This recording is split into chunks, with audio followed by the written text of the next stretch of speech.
Okay, and we're live. Good afternoon.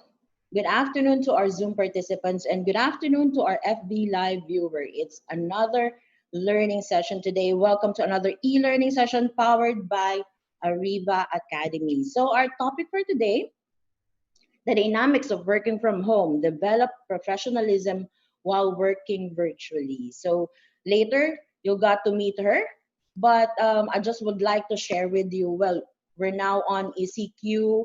Most of us are working from home. We would just like to, in Ariva, we believe that learning should never stop. So continuous learning. That's why we came up with this e-learning session for free.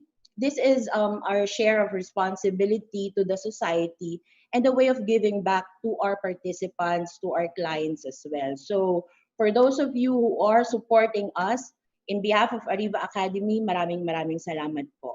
For those of you who are watching us at FB Live right now, don't forget to share this with your colleagues, with your office mates, bosses, tag them along, share this on your wall because this is the best time of upskilling and retooling. So when the new normal comes back, when the new normal comes, we're all equipped and we're ready. So that's it. But before I introduce our speaker, let me first greet our international participants. So thank you for being with us. Our participants from New Delhi, India, from Kuala Lumpur, Malaysia, from Kota Kinabalu, Malaysia, Riyadh, Saudi Arabia, Metoya, Tunisia, and Mr. Scott Friedman from United States. United States, hello. Thank you for joining us today. And I would also like to greet my in-house training clients from Tourism Promotions Board, HT Land, Diwa, hello there, and Pilkema. And in order for us to have a smooth flow of our e-learning session, here are the house rules. We will be having a quick break later after the presentation of our speaker and before we move on to the question and answer. Participants' microphones will be temporarily disabled by the administrator during discussion to avoid interruptions. Questions will be entertained after each topic of the sessions. Questions will be accepted later after the presentation of our guest speaker. For questions and clarifications during the provided time after each topic, please click the raise button for the administrator to enable the microphone for live questions. Type in your questions at the Q&A box. Again, at the Q&A box. One question at a time will be entertained. For comments and feedback, please scan this QR code. It will be directed to our feedback form. So please send us your comments, suggestions, ideas for us to improve our future e-learning sessions. And now I know you're very excited to meet her to discuss the dynamics of working from home, develop professionalism while working virtually. A former representative of the Philippines in the 1997 Miss Universe pageant, fashion model, and TV personality, she has since ventured into the world of image consultancy where she could pass on her legacy of beauty and poise to others. She is a certified image professional and the past president of the Association of Image Consultants International, Philippine chapter, and the president of Business Network International, BNI Genesis chapter. She now she now works full-time as the managing director and chief trainer of Personify Image Studio Inc. and the author of 88 Things Every Professional Should Know or Else. A wife to the celebrity photographer Mr. June De Leon, and a mother to their sons, 18-year-old Ija and 4-year-old Eli. Ladies and gentlemen, let us all now welcome the lovely Miss Abigail Arenas De Leon. Hello, hello. Ako Hi, Miss pala yun. Abby. Hi, Irish. How are you? I'm good. Ayan, Miss Irish. Ayan. So it's an honor to be here today, and now I'm so flattered. I'm seeing so much participants, and participants, thank you for letting me in your homes today. So I'm gonna have to start sharing. Ito na. There you go. So, teka lang. Pinractice natin to kanina, di ba? Ayan na. Okay, so let's talk about the first one. I'm on now. Irish, game na ako? Play. Play na ako. All right. So, and once again, thank you all so much for being here with us. And this is such a big honor. This is my first time to talk to people, this much of people after almost 30 days. And usually we do this on a more physical setup. Irish, while you were introducing me, kinakabahan ako feeling backstage. Pareho din pala yung pakiramdam. So, I'm gonna show you my first video. So, I'm gonna go now, right now. Eh, ayaw.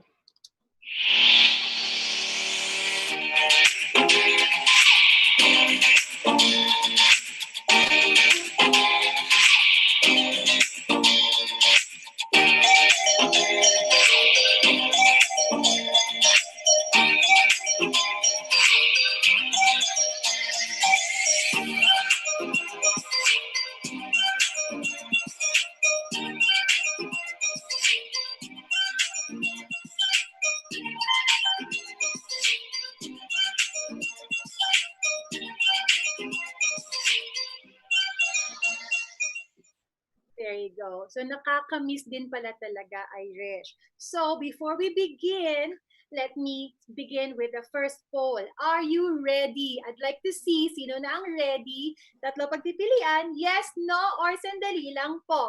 Now na. Let's see. I can see you answering. O, sige nga. Tingnan natin. Sino na ang totoong ready? Aba. Dumadami ang mga ready. Meron isang sandali lang po. Okay, sige. Antayin ka namin. Oh, very good.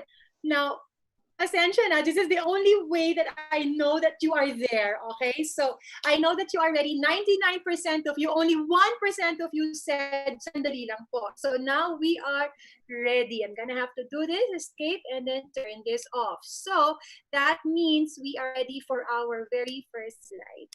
There you go. Play natin. There. So, where are we now? Why are we here? First and foremost, we are on a very different situation. The situation is, I've never seen anything like this. I bet you've never seen anything like this. Only if we can see it outside, but the truth is, it's a reality. It is there. Now, the topic is all about the dynamics of working from home. Now, let me give you a little background on this. Just like a lot of people, on the first week, I believe that I waited it out. As in, umaasa ako na after 2 weeks, the very first time Irish na sinabi na may lockdown, umaasa ako na after 2 weeks, it will be all okay. But apparently, it did not go that way. 1 week, I was just cleaning the house, I was just resting, lahat. I think everybody did that. But on the second week, there was a feeling na parang wala akong ginagawa, parang wala akong, so that came as a realization. My job is so hectic. I used to talk about 15, 20 sessions in a month. So walang araw na hindi ako trainer. So ngayon, parang nasa bahay, it's all totally different. Now, the title, Working from Home, I'm gonna have to clarify myself on that. We are not working from home, but we are trying to work from home. There's a big difference. Thing is, in the beginning, I'm hard on myself because I feel na bakit ako hindi productive? Anong mangyayari if I don't talk? Anong mangyayari sa akin if I don't get to work? But then one day, one realization came to me. We are trying to survive. We are trying to survive a crisis. And this is a nowhere near normal situation. So the most important part of it is survival. So we have to protect ourselves. We have to protect our family. And we have to protect our professionalism as well. So now we are trying to make do of what we have. Okay? So don't be hard on yourself. Kasi kanina I was reviewing all the questions and most of the questions were all, how can I be more productive? Don't be too hard on yourself. If you are producing, good for you. If you are not producing that much, love yourself. Let us try to take it one step at a time. Now, I think I'm kind of getting emotional about this because it's so real, and I feel that a lot of people are sharing my sentiments. So let's go back to this. I'd like to share with you my quarantine mates. Without these people on this photograph, siguro nadidepress na ako ngayon. I am just happy that my husband is everly supportive. My son, whom we had to pull out from the school. So I just need to be with him. And of course, my makulit na son, that's the very reason my doors are locked now, just because nangungulit yan sa akin. So it is really a struggle to be with the family, at the same time really feeling so blessed just to be with them. So I thank you, my Team De Leon team. There you go. So ngayon, tapos na akong magyabang ng aking pamilya. every opportunity that I will get to show off my family, sorry, but I have to do that. There you go. Second question. Poll number 2. What is the last thing that you do before you sit down for work at home? I'd like you to answer this. Is it A, use the bathroom, B, eat breakfast, or C, kiss your partner or your kids? Ayan, ang bilis sumagot. Go, go, go, go.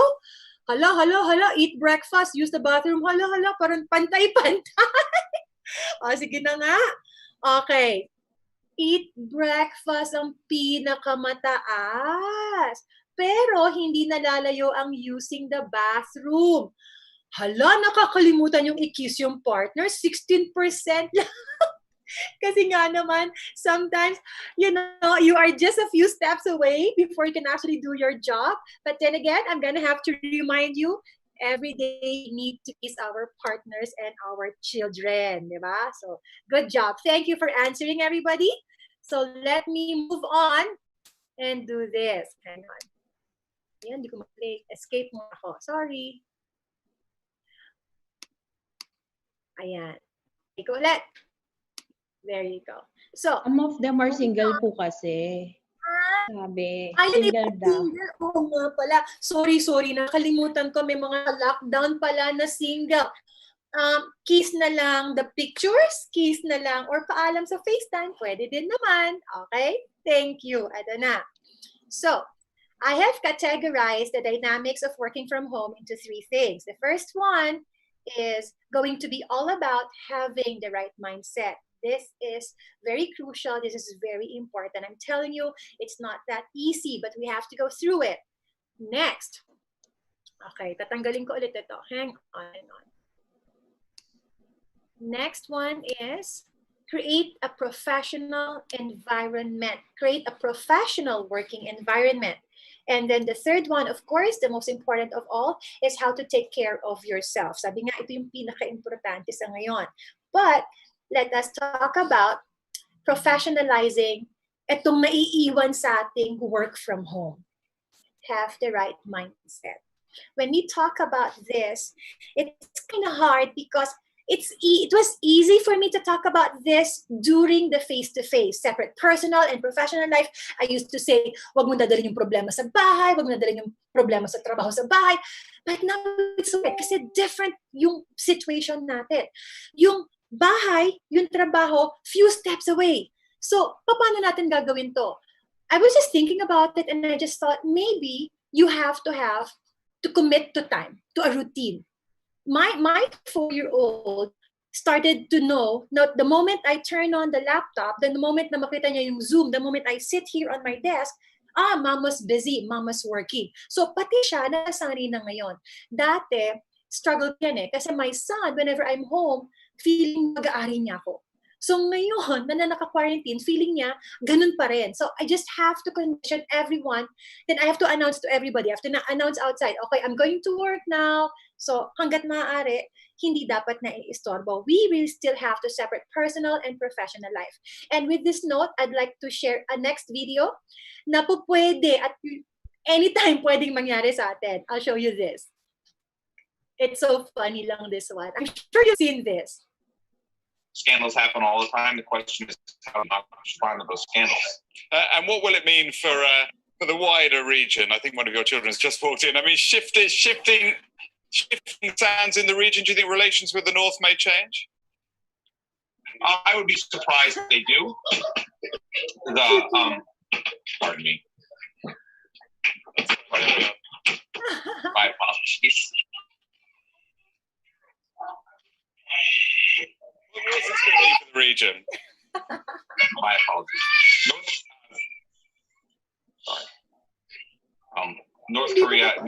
South Korea's policy choices on North Korea have been severely limited in the last 6 months. Now, that can happen to anyone. Imagine that one, international pa nga, pero nangyayari. Now, so it can happen. And once that happened, please make sure that you do it with poise. You handle glitches, you handle technical glitches with poise. Now, tinan natin to. Dati, the usual time that I have is gising na maaga, prepare, and then go to the workshop. Tapos, uwi ng gabi, and then pag umuwi ako, nakaligo na yung bata, kakain na lang, magpapahinga. Every day, that's my routine. But now, it's so different. Let me show you how I organize my day today. Usually, exo nang gigising na yung bunso. So, magkatabi kami natutulog, sa magkatabi ng tatay niya, gigising na ng 6. At 6, higa muna, laro-laro muna. Around 7 o'clock, breakfast, some meditation. So habang nagkakape, medyo quiet time yan. And then 8:15, every day to ha, 8:15, non-negotiable. Nasa shower na ako, naliligo na. Because normally, I'm very productive every morning. So pagkatapos ng ligo, 9 o'clock, nagme-meeting na yan sa Zoom. So usually. And then 11 o'clock, I have to stop for about 2 hours kasi medyo nakaka-strain din talaga sa mata. So 11 o'clock, playtime with Ila yan. Tapos, around 12:30, lunch naman. Tapos, ito pa, meron nagtanong, pwede bang mag-nap? Pwede. Basta ba, sasabihin mo sa boss mo na, okay, hindi pala pwedeng sabihin sa boss mo mag-nap, na i-schedule mo lang. So, my schedule at around 2 o'clock, napapatulog ko si Eli. So, minsan nakakanap ako. But, after a quick nap, 3 o'clock, back to work na naman. So, it's either Zoom meet yan sa akin, or I sit down on my desk, or, I organize through my phone. I try to be productive at that time. Pero after a few hours, 2 hours after, 5 o'clock, workout time yan. So, si Kuya Ija, yung aming kuya ni Eli, ayun na, siya na mag-lead ng workout time. Tapos, pagdating ng 6:45, family dinner na yan, 8 p.m., shower, 8:15, TV time, 10 o'clock, bedtime. So, kung titignan mo, ibang-iba siya, pero the routine is somehow the same. Wake up early, go to bed on time. So, hindi masyadong nagbago yung routine in that manner. Pero everything else, pasok naman talaga. And guess what? I'm very comfortable and I'm happy with this routine. Natatakot nga ako, baka after ng quarantine, feeling ko, bahay na lang talaga ako. Dito ko na-realize, I'm actually a homebody person as well. Now, my next poll, what is your favorite time of the day? Apat ang pagpipilian. Mealtime, A. B. Online meetings. C. Workout. And D. TV time. Answer na, please. Let's see.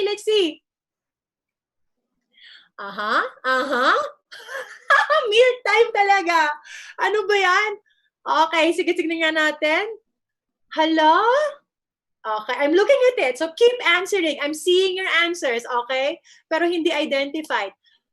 200 plus. Ayan. 200 plus and counting. Guess what? Meal time. Nako, after ng quarantine, lagot tayo nito. Next to that, ayan, almost finished. May mga bumoboto pa. So ngayon, ang pinaka-konti, online meeting. Ang pinaka-malaki, meal time. Tapos, kumukulelat din ng workout. TV time kasunod, pero malayo siya sa meal time. Nako, eto na. Sige na, tama na, okay na. Meal time na ang alam natin. There you go. Totoong winner ang meal time. I'm gonna have to say something about that in a bit. Hang on, sorry. Okay. Now, let's move on to this. Why dress up? As mentioned, okay, kung naalala nyo yung aking orasan. So, meron time to dress up. Bakit dressing up? Because it is part of mind setting. Kasi if you start working in your pajamas, but the feeling, bagsak, pati even the way you talk, bagsak din nakakatamad. So you really have to have that switch on button on yourself na kapag ka naligo ka, nagbihis, naglipstick man lang, nagkilay man lang, you know, or nag-t-shirt lang ng may kwelyo, yun yung switch mode mo na time, and it proves to be more productive. So there's something to do about it psychologically. Even yung workstation, even yung at least kumain ka muna bago maupo, give yourself a routine for that. So dressing up is very, very important. So it doesn't have to be a full suit, you know, pero at least feeling mo, anytime may mag-request ng online meet sa'yo or tumawag, you are ready. Hindi yung bagong gising, alam mo yun, hindi prepared. Sorry, hindi ko parang na-plus yung play. Ayan. So why dress up? Next to that, poll ulit. Sorry, maraming poll. Next poll, do you brush your teeth before going on an online meeting? Mabilis lang. Yes or no? Yes or no? Come on. There you go. There you go. There you go. There you go. There you go. There you go. Come on. 87%. Ang bilis sumagot. A or B? A or B? Kita nyo ang sagot? Yes. Ganun tayo kalinis ng mga Pinoy. Kasi meron ako nakita sa Facebook ng isang araw, sabi niya, hindi na nga nagtutoothbrush, hindi na nagda-dental floss, hindi na nagda-deodorant. I don't believe in that. I think we Filipinos are very clean, naturally clean. So, very hygienic tayo. So, I'm right. So, there's an 85% yes.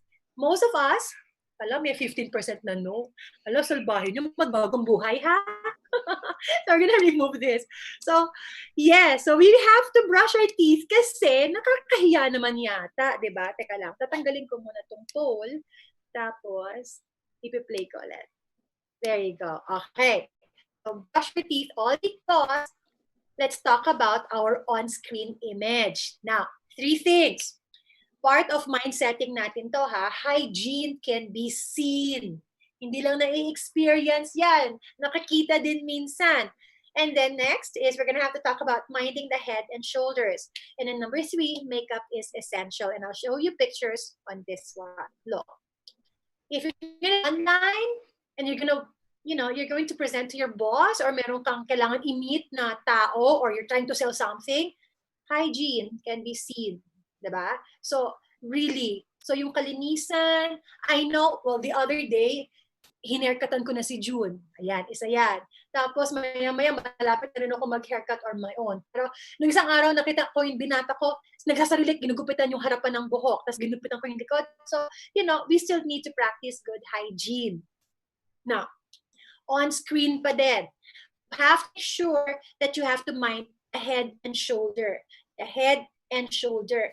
A lot of times, every time nakikipag-meeting, may mga iba, hindi ko alam kung cellphone yun or laptop or nasa baba. So, ang view will be from the stomach all the way in. So, double chin and all. So, please make sure that you will be minding yung framing natin. Head and shoulders. Yun lang ang kailangan. Okay? Tapos, clothing pa din. As much as possible, wear clothes that are high in collar. It's true. This outfit, this is good. This outfit is good if you can see it as a whole. Pero the moment you sit on a Zoom meeting or an online meeting, ito ang itsura niyan. Mukha kang nakahubad sa harapan ng ka-online meeting mo. Okay? So that's not very good thing to see. Okay? So sabi mo, nakabihis naman ako, pero ayan, nasaan, diba? So please make sure. Tapos, this is where we talk about, ang focus kasi, all the way here, 1/4 part of the body. So, you have to mind pati yung earrings. Kung meeting ka ng meeting, galaw ng galaw itong earrings mo, that is so distracting. Okay? Even the hair, di ba, nakapunta na dito yung buhok. So, pati yun. So, kasunod niyan, makeup essential, syempre. Ito, makeup is very essential even on this online technology. Look, my son forced me to do this thing.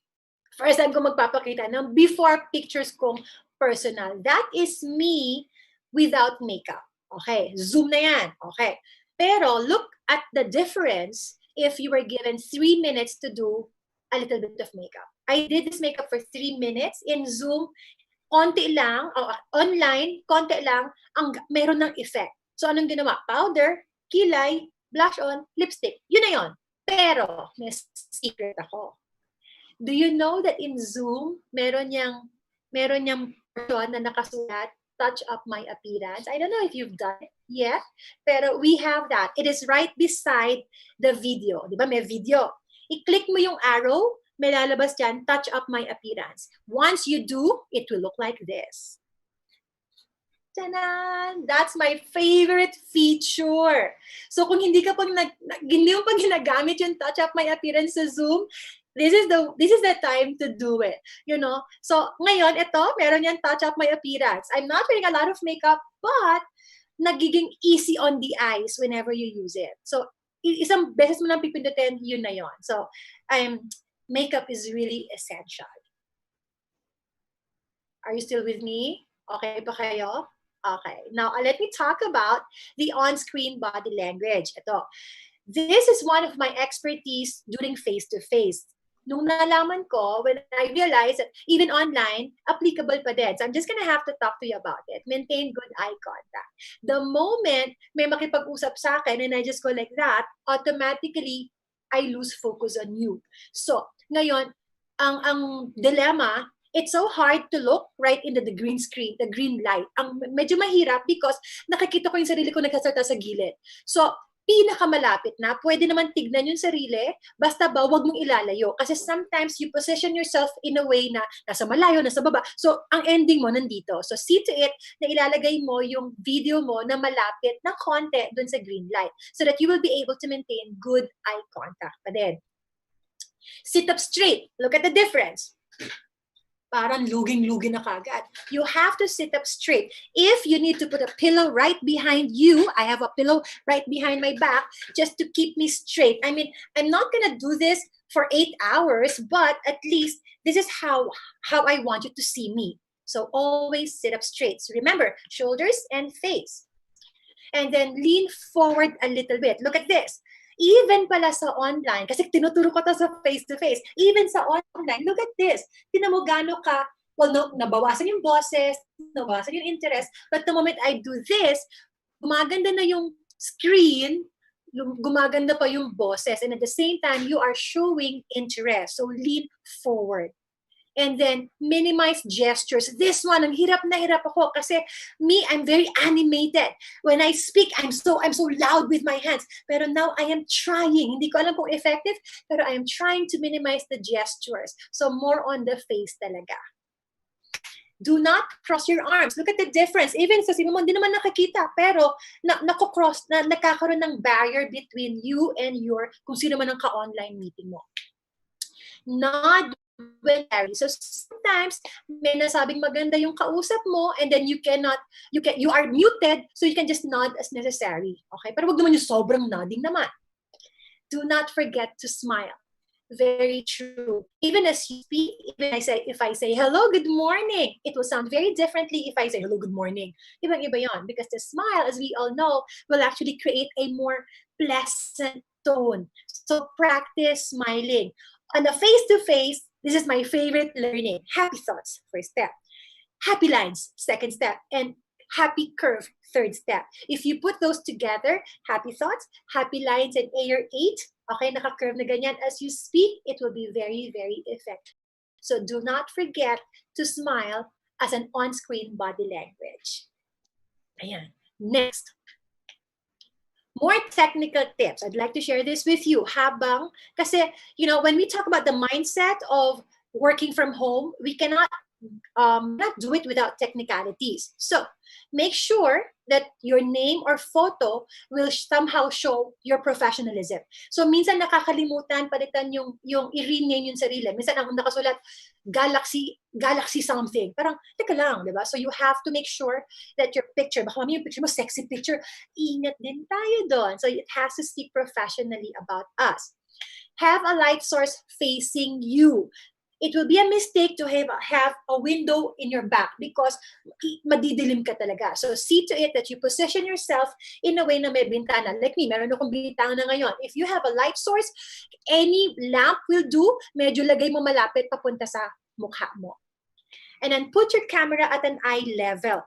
You do not, kasi madalas, kasi di ba, desk na to. Tapos we just open the laptop. That's it. So ang nangyayari, we angle the camera too high to the point na madalas double chin na nakikita. If you want to look good on camera, you have to make sure na yung camera malapit, naka-eye level sa'yo. It's very important para walang kung ano-ano lumalabas sa atin. So you'll discover that we look good kapag tama yung angulo ng camera. Both shoulders in view with headroom. So you cannot imagine kung nakaganto lang picture ko, di ba? So you need to make sure that it will have enough headroom and then showing off both shoulders. Handle technicalities or any technical glitches with poise. If it happens, then handle it, you know, walang perfect scenario. Kung nag-glitch yung inyong internet, it's acceptable at the moment. And then you have to stay focused. I know that everyone, whenever we are working in front of the laptop, ang cellphone malapit. There are times wherein makikita mo, nag-cellphone na lahat. Ang daling mawalan ng focus, but I'm gonna have to remind everybody that whenever you are working and naka-on yung screen, you need to stay focused. And then finally, very important tip, find a workspace with a door. Yung door kasi, pwede mong i-lock, that it gives you more privacy. Now, sometimes, sasabihin, wala akong door, studio type. Basta, huwag malapit sa kitchen. Bakit? Nowadays, sa buong bahay, ang pinaka-popular place is the kitchen, di ba? Ginagawang tambayan ang kitchen. So, pagka nandun yon, yung foot traffic ng kitchen sobrang dami, mas marami makaka-istorbo sa'yo. So, see to it that you are placed medyo malayo sa kitchen, malayo sa foot traffic, at saka may privacy. Hanggat maaari, may pintuan or at least tahimik na lugar.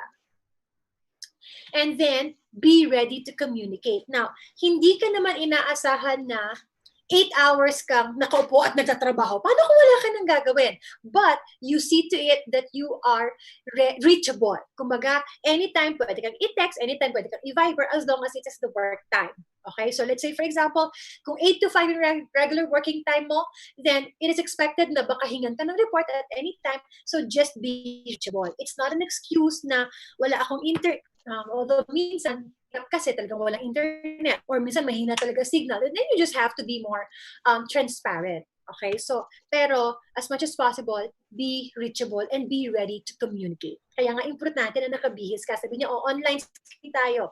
Agad-agad yun. Now, create a working professional environment is the next topic. I will entertain your questions after this session. Now, how do we do this? Have a comfortable and conducive workspace. It doesn't matter, somehow sinabi ko na to, it doesn't matter if it's going to be a corner, okay, or a makeshift office, okay lang yan. Basta meron kang permanent, comfortable space. Now, meron akong dream na nakita dito. It is actually a friend of Joy's office. Ayan. That is really a dream. When I saw this, parang, ang ganda naman yan. Totoo tong ano na to. Pero there's things to consider. Number one, you have to have a very good light. Okay? Kasi, pampaganda sa screen din yan. Isa yun. You have to have a very good Wi-Fi. Okay? See to it. Today, this is kind of difficult because kung 6 kayo sa bahay, 6 kayo nag-aagawan sa Wi-Fi. So just for this particular session, I ask everybody to turn off their Wi-Fi and have this para lang siguradong maganda yung takbo. So sometimes we need to do this kind of things. And then you have to have a good audio, and then you check the computer. It's not enough kung mag-work from home ka. Sorry to say, cell phones will not work that well. So you have to have at least an iPad or a computer or a laptop. Tapos, cell phones will also be very important in your workstation, not for, hindi para ma-check mo, manood ka ng entertain ng sarili mo, but it is to, let's say, minsan, nagtatrabaho ka, tapos may gusto mag-Viber, or may gusto mag-check, or may gusto mag-correct sa'yo, that can be. And then, beverage, any beverage that will do, diba? Like, I have a glass of water here, so whenever I need to drink, then I can do that. Or even coffee, sometimes I put coffee. Now, I have to confess, sometimes may pancake ako sa gilid. So, kunwari may kukunin ako, pero kumumunya na pala. Kasi minsan mahaba naman talaga ang meeting. Or sometimes I say, excuse me, or i-mute ko yung sarili ko, or sometimes i-off ko yung camera for a bit for me to have a little something lang. Stationaries are very important. One time, wala akong ball pen, so I have to excuse myself just to get a pen. So I realized, importante rin pala ang stationaries, at least a pen and a paper. Tapos, you better have good outlets na malapit. Kasi minsan natataranta tayo, mamatay na yung laptop, tapos wala pa yung outlet. So it's very important. And then chargers are also very, very important. So just make sure para mas productive, mas prepared tayo. Very simple items, but these are the things that we really need to prepare. Okay, and a comfortable chair, syempre. Tapos, ayan. Take care of yourself. Now this is the third part. Tignan natin. Why do we need to take care of ourselves? As mentioned, we are on a survival mode. It's very realistic to take care of ourselves. So how do we do this? I have 5 things that I'd like to share with you. We take care of ourselves through physical, emotional, social, spiritual, and of course, personal. Let me begin with the first one. Ito yung pinaka-popular that how to take care of ourselves. This is purely physical, but somehow they are all very important. Physically speaking, we need to sleep. You need to sleep 7, 8 hours, or kung anong normal sa'yo. If you only need 6 hours, and so be it. But it has to be a regular routine. If you say you sleep at 11 o'clock every morning and wake up at 6, do the same thing, or else masisira yung body clock natin talaga. So sleep is very, very important. Next to that, you need to work out every day, or sige na nga, every the other day.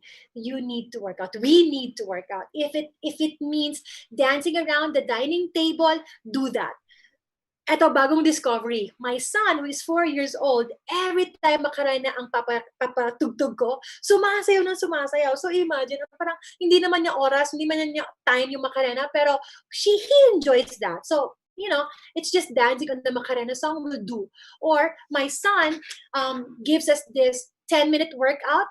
After 10 minutes, sobrang pagod na pagod. So now I'm realizing, pwede pala talagang mag-workout kahit sa bahay. Healthy food is very, very important.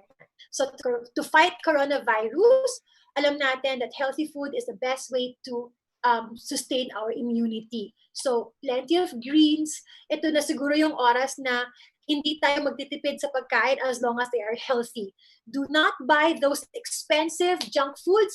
Buy kangkong, buy saba, you know. And I'm very happy na si Farm to Table maskipag mag-deliver sa amin. So I love Rafi Tesoro. Siya yung nag-deliver mismo sa amin. So eggs and all these greens, all these carrots, all this kamote. Iba't iba na ang naging version ng kamote namin dito sa bahay, but it is very, very healthy. Saging saba, we love turon.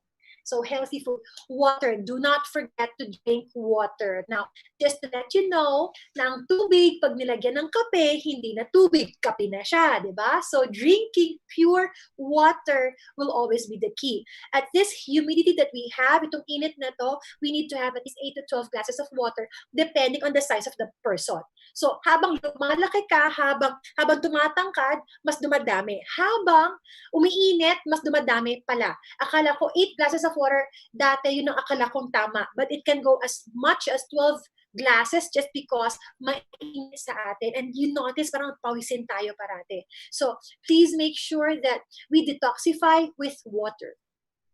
Rest, plenty of rest, but not too much of it. Too much resting, sakit din sa katawan, di ba? But rest the body and of course resting the mind. Deep breathing is very, very important. So deep breathing, meron app yan eh, di ba? So hindi na ako magpapaka nitty-gritty on it, but find an app that you can be comfortable, but deep breathing will really do a lot of magic. So pag ako nararamdaman ko na yung migraine because of the heat, pag nagsisimula yung migraine ko, maya-maya, kailangan ko na huminga. And then after a few breaths, you just feel so much better. So it's, you know, very effective. And this is how we have to take care of ourselves physically. And I'm very sure marami pa kayong ideas. Let me know of your other ideas as well. Next to that is how to take care of ourselves emotionally. Now, emotions, when I think of emotion, ang unang pumapasok sa isip ko is all about being sense of gratitude. We have to be grateful. I mean, the fact that we woke up today with a good sun, yun pa lang may gratitude na. So we have a big window in our living room, and every time I would walk there, I'm just so full of gratitude that we have this day. Diba? Yung iba wala nang gantong araw, pero tayo meron pa din. Gratitude, I heard somewhere, gratitude starts positive attitude. And it's so true. So if we are being grateful, if we have the gratitude, then it can begin our good attitude. And I like that, diba? So be grateful for everything. Be grateful na may nag-deliver. Be grateful na meron pa today. Be grateful na meron pa tayong pamilya. And forgiveness. More than ever, now is the time to let go. If there's any heartaches, anything na dinadala, I think now is the time to let go. Forgiving, I know it's so easy to say, so hard to do, but if you find it in your heart to forgive people, no matter how big, no matter how small, then the letting go is such a gift. So forgiveness will be part of our emotional aspect into taking care of ourselves. When you forgive, you will start to love yourself better. Kindness, I know that it's kind of hard to show kindness, but every little act of kindness counts. We live in a condo, even magpadala lang ng tinapay sa mga security guards, and they are it's so little, but they are very appreciative of that little kindness. If everyone will do that act of kindness, lalaki din yan, makakatulong din. With the BNI group that I am in, every week we would launch this campaign on sino na ang donee for this week, sino na ang pwedeng pagbigyan. It doesn't matter if it's a few bottles of water that we are giving or a box of masks, but when there is kindness in it, people will know it and people will absolutely feel the love. So be kind to take care of our emotion. And finally, I'd like to talk about love. Love in this coronavirus, in this quarantine, ito na yung pinakamalaking pwede nating mabigay, to give love. Now, I can say that hindi na malaki ang value ng pera, but when you can show the love to other people, I think that is more valuable. More than ever, we have to tell people we love them, the people who are far away from us. We have to let people feel the love that we have for them. It's not enough that you know it here, but you have to let them feel and you let them know. If you can verbalize, now is the time. Social. We have to take care of ourselves socially. Eto na. Positive social media. You have to make sure that you filter what you read, filter what you will put in your mind. Ang dami-dami ngayon ng mga sabotage, ang dami-daming fake news, ang dami-daming nagtitake opportunity kasi takot ang mga tao. So I'm gonna have to say, see to it that you only read or accept positive social media. It's very important for our health. So my advice, before you even open that social media or that Facebook account, I mean, it's good, diba? Pero you have to make sure that you filter it. Get your news from reliable sources. Mag-download ng app ng CNN o yung sa Viber ng DOH, mas reliable sources para hindi ko ano-ano ng mga, kasi minsan may mga drama na sa Facebook, diba? So ingat na lang tayo. So filter out only positive social media. Appreciate the time together. Malas, pag mag-isa ka sa bahay, pero there will always be ways on how to be together. Several times we have done surprise birthday parties in Zoom. And it's very touching kasi it's one way of connecting together. Tapos there was even one time, may dala pa kaming kandila, may dala pa kaming drinks, tapos naka-same color of outfit, and we were just singing happy birthday. And it is such a touching moment. You have to appreciate this time together. And then if you are with your family naman, it's about time to get to know one another. For the longest time, I think because of the busy days that we've had, sobrang nagkakanya-kanyang buhay. Pero ngayon, we have to live with each other and make that time worthwhile. You know, find the beauty in every person once again. This one is very important. Ask for help. It's not abnormal for you to feel lonely.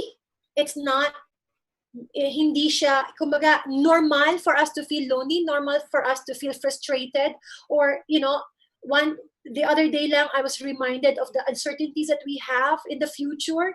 We are all feeling it. We are all in the same boat. If you need help, please ask help. If you need to make a call, if you need help, personal message me, you know, PM me. You know, you have to express that you need help. This is the time that, you know, hindi siya pwedeng sabihin, wala ito, wala, maplilipas din ito. If you need to talk to people. It's very important. We need to take care of that. Interact virtually. There are so many ways nowadays, more than ever. First, gumamit ng Zoom, ito lang. Yung webinar, siguro kung hindi pa nagkaroon ng lockdown, hindi pa ako naka-experience ng webinar. So, very important talaga. So, you know, feeding our minds as well is very important. So we have to interact virtually, message people that you have not messaged yet, and just ask them how they are, you know, and sometimes you'll be surprised of the answers. Pero you need to feel connected. Next to that is spiritual. I think in this time, we do have time. Dati, lagi natin sinasabi na, we don't have time.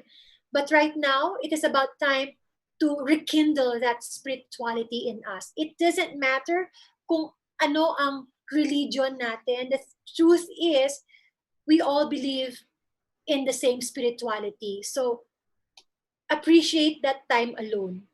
You know, you meditate, we try to pray, whatever works for you. You know, pero of all these things, is bumabalik lang tayo sa isa. We have to have that belief. We have to keep that faith. So every time that we have a time alone, if prayers works, if rosary works, and I'm telling you they work, so appreciate that time. Meditate. More than ever, we do have the time to meditate. And then that spiritual connection, if it's all about reading the Bible again, you know, if it's doing that novena or joining that 6 o'clock Zoom rosary meeting, pwede naman. And then this is the best time to reflect on ourselves. Reflect on ourselves, reflect on our past lives, reflect on anything. But this is the best time to do our own reflections. And then finally, personal. Ang dami sigurong magiging mga magagaling na cook after ng quarantine na to. I've been seeing positive posts na, finally, I made my first puto na perfect. Pwede naman, di ba? So if there's any hobbies na naitabi mo, now is the time. So it's so fulfilling to see a finished thing. It doesn't matter if it's, I'm so proud, we did suman, my yaya and I did suman. Tapos may latik pa, and we were just so proud because I've been craving for suman for a while. So parang nagawa namin yun. Wow, buti na lang may quarantine. So we were able to develop all these things. So yung mga hobbies, it doesn't matter if it's little creation. Once you see a full and finished creation, it is just so fulfilling. And then this is the best time to learn about ourselves. And then you will notice na may mga bagong discovery about ourselves. So please learn about yourself. If you want to journal this episode of our lives, you know, we've never experienced this, and this is all a totally new experience, you might want to start writing a journal. After a few years, balikan mo, parang wow, ito pala yung experience natin. So you can actually do that, so we can put all our thoughts as well. This one is my favorite, decluttering. It doesn't matter, now I realize, it doesn't matter if it's just your wallet. You know, yung simple wallet mo, tanggalin mo yung lahat ng laman, ibalik mo lang yung mga kailangan mo. It's such a relief. It's so satisfying, you know. Tapos, isa-isahin mo na. So, start decluttering yung kitchen cabinet. Start decluttering your shoes. Start decluttering your cabinet. So, this is the perfect time. And then, every time that you would do any decluttering, ang sarap ng pakiramdam. Parang nare-revive. So I'd like to share you this on how to take care of ourselves. It's not just the physical self that we take care, but we need to take care of ourselves personally, spiritually, emotionally, of course, physically, and our connections. And with that, I'd like to leave this. Ay, sorry. Mamaya ko pa pala tatanong to. And that ends my short presentation. So if you have, if you want to know the dynamics, it's very simple. One, we go back to number one, and that is separating, having the right mindset. Having the right mindset. Number two, you have to have a professional workspace. And number three, take care of yourself. Now, Irish, Okay. that's the last. Thank you, Miss Abby. We will now move on to our question and answer. But before that, we'll just have a quick break. Okay? So please stand by. So to our participants, I would like to first, before we move on to our short break, I'd like to greet first our participants who is celebrating their birthdays right now, today. So happy birthday, Jeffrey Wanego and Jen Marie Lupanco. Happy birthday. So we'll just have a short break. I'll see you soon. Okay? Here.